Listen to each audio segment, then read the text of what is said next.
ઉમરગામની પરિણીત મહિલા સાથે પ્રેમ સંબંધનો અંજામ. પ્રેમીને એકાંત સ્થળે બોલાવી દંપતીએ શું કર્યું?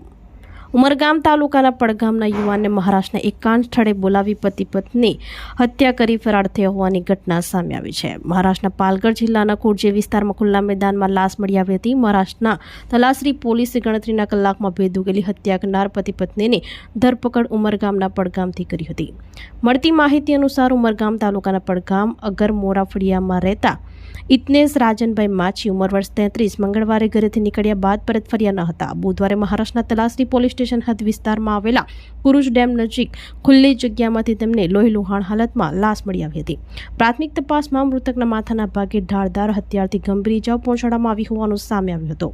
મૃતક પાસેથી મળેલા આધાર કાર્ડના આધારે તલાસરી પોલીસે ઉમરગામ પોલીસ સ્ટેશનનો સંપર્ક કરી પરિવારજનોને ઘટનાની જાણ કરી હતી. હત્યાના ગુનાની તપાસ દરમિયાન પોલીસને માહિતી મળી હતી કે મૃતક ઇતનેશને પડગામના મહાદેવ ફળિયામાં રહેતી એક પરિણીત મહિલા સાથે પ્રેમ સંબંધ હતો. આ શંકાના આધારે પોલીસે પરિણીત મહિલાને તેના પતિની પૂછપરછ હાથ ધરી હતી. પૂછપરછ દરમિયાન બંનેએ મળીને ઇતનેશની હત્યા કરી હોવાની કબૂલાત કરી હતી. પોલીસે બંનેની અટકાયત કરી વધુ તપાસ હાથ ધરી છે.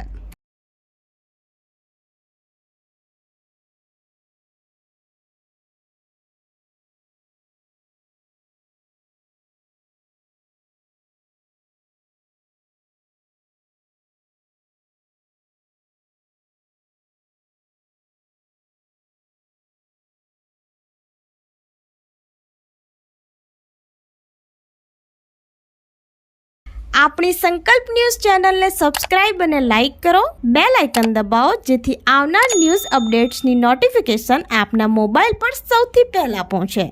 Like, subscribe and share the video.